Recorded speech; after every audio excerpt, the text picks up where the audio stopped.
an analysis report on RZLV AI. That's RZLV. It's making a very bullish case. Very bullish. The whole thing is built on a factual 425% revenue growth in the first half of 2025, which, creates this massive valuation gap. So let's get right into the first big challenge here. Let's do it. So the material, it's really built around this incredible tension. On one side, you've got that 426% year-over-year revenue growth, H1 2025. Is it real? It validates the product. Right, it shows market fit. But then on the other side, you have this goal of hitting $500 million in exit ARR for 2026. I mean, those are just huge forward projections. Exactly. They demand a real financial roadmap. Yeah, and that's the thing. That financial part isn't really integrated. The analysis, it really needs to structurally integrate the heavy cash burn risk with that aggressive guidance. So you can get a more realistic assessment of the valuation. You have to. Right now, the excitement of the 425% growth, it's sort of in one box. And the financial reality of the burn rate is in a totally different one. Exactly. The material, it clearly calls out the risk of cash burn. I mean, it mentions a recent net loss of around $57 million? Right. And the dilution threat that comes with it. But it's treated separately. It's like an isolated risk factor totally disconnected from that 500 million ARR projection. You're not modeling the risk into the growth scenario. I see. So it fails to establish the financial feasibility of it all. It does. I mean, how do you get there without significant, probably, almost certainly required capital events? Those could dilute existing shareholders in an instant. And that changes the whole valuation argument you're making. Completely. Okay. But when a company is targeting 425% growth, doesn't the market sort of accept a high burn rate? I mean, it's the cost of that acceleration. It is. So if they're pre-profitable, isn't trying to calculate a rigid metric like sales efficiency a little punitive? They have to invest in infrastructure and G&A to scale. How do we square that? And that is the crucial nuance the report has to capture. We absolutely accept the burn. It's the price of admission for trying to hit a $500 million target. Okay. But the analysis has to pivot. It needs to go from just saying if they can grow to defining at what cost they can grow. And more importantly, how much runway they actually have to hit those efficiency numbers before the well runs dry. got it. So what's the suggestion? The suggestion is to directly model the relationship between that high spend and the projected ARR. You have to focus the discussion on the timeline, the critical timeline to get to cash flow break-even. So you're turning the cash burn from just a risk factor into a quantifiable lever in the plan? Exactly. The analysis should make that path to 500 million seem financially plausible, not just, theoretically possible. So we're essentially forcing the report to answer the dilution question before it gets asked. Is this growth actually affordable? Or is it going to force some kind of emergency capital raise? Precisely. So what are some concrete ways to do that in the report? Okay, for a concrete example, one option is to calculate their current sales efficiency. So how much cash they're burning for every new dollar of recurring revenue? Yes. And once you have that metric, you can explicitly hypothesize what kind of capital raise or what rough dilution percentage might be needed if that efficiency stays constant while they push for that 500 million ARR. That gives the person looking at this analysis a hard number, a tangible way to assess the risk, not just some vague warning. Absolutely.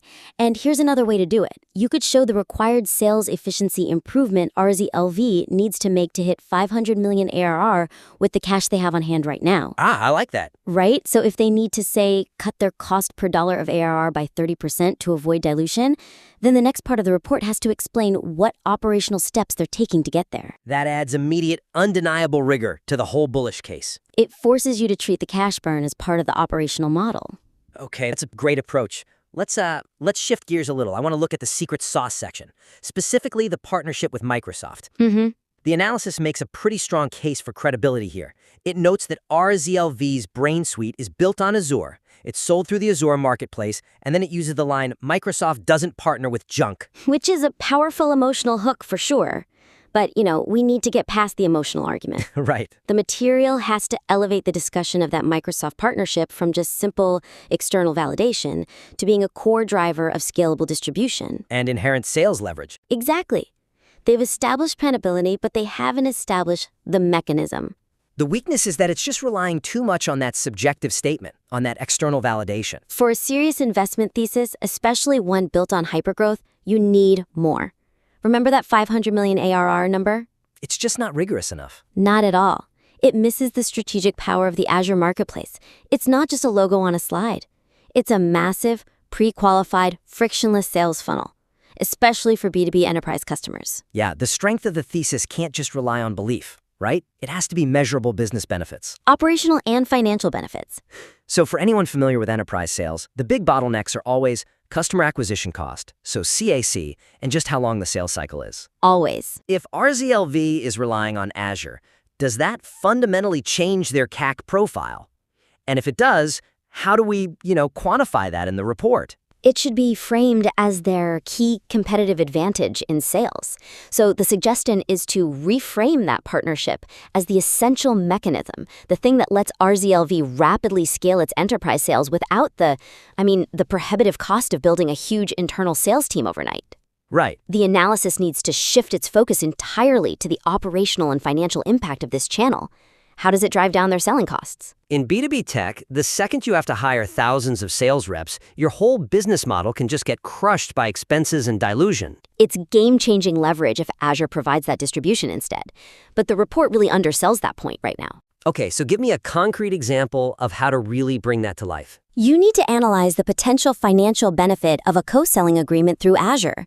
You have to detail exactly how being listed on the Azure Marketplace simplifies procurement for big companies already in the Microsoft ecosystem. These companies already have massive contracts in place. And dedicated funds they often have to spend through Azure. It just cuts through all the traditional red tape. So that accelerated sales cycle and simplified buying process, that would lead to a much lower CAC. Potentially, a significantly reduced customer acquisition cost compared to competitors stuck using traditional sales channels. Yes. And then the analysis has to talk about the gross margin profile. Does Microsoft take a big cut? Right. And if they do, is that margin hit an acceptable trade-off for the huge reduction in sales spend and the faster time to sale? Quantifying that trade-off, that's what turns the partnership from a soft credential into a hard financial accelerator for that 500 million goal. That's it. I can see that, turning validation into quantification. That brings us to our final critique, which is really the other side of the risk coin. The analysis correctly points out that RZLV is, fighting giants, Google, Amazon. Yeah, in the retail AI space. And this risk is contrasted directly with their unique selling point, which is their proprietary LLM brainpower. It claims zero hallucinations, specifically for retail and e-commerce. That is the essential contrast, yes.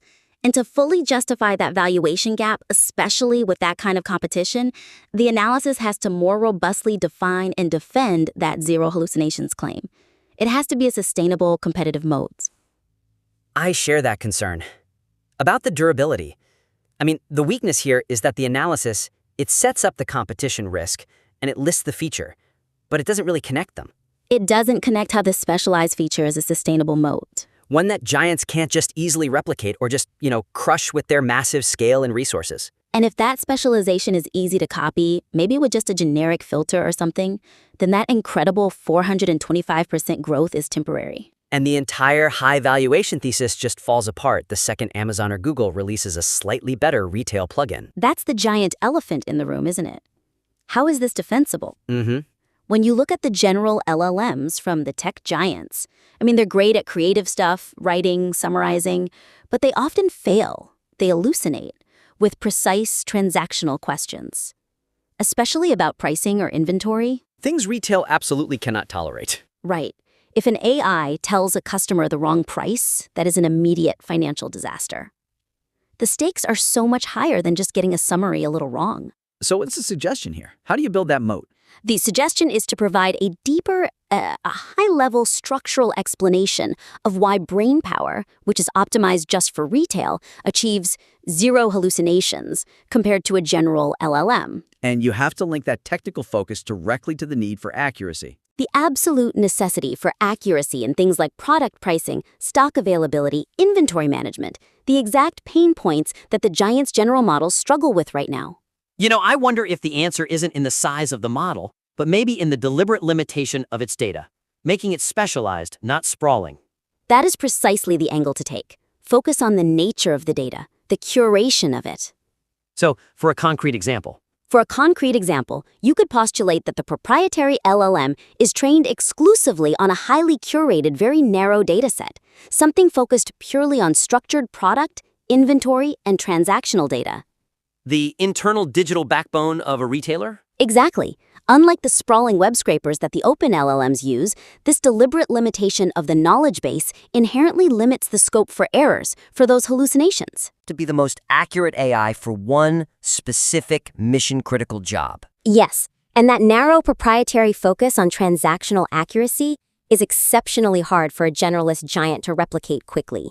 It requires deep industry-specific data relationships and ongoing curation that they're just not focused on. So by framing the moat that way, as a technical necessity from proprietary data depth, you build a real competition barrier in that vertical. You do. Okay, that brings us to the summary of our critique. We've really focused on strengthening the overall narrative and, the robustness of this bullish case to match the ambition of that $500 million target. Right. Our core recommendations are threefold, and I think they're all very actionable. First, you have to integrate that massive $57 million cash burn directly into the $500 million ARR model. You have to assess the realistic dilution risk, turn that risk into an actual calculation. Second, you need to quantify the Microsoft partnership. Turn the Azure Marketplace from just a validation stamp into a measurable, cost-reducing, cycle-accelerating sales mechanism. And third, you have to strengthen the argument for the brainpower tech as a durable moat against the giants. And you have to root that defense in its vertical specialization and its narrow proprietary data. That's what guarantees accuracy where the generalist models fail. This analysis is already a really compelling piece. It's built on factual hypergrowth, strong analyst targets. It is.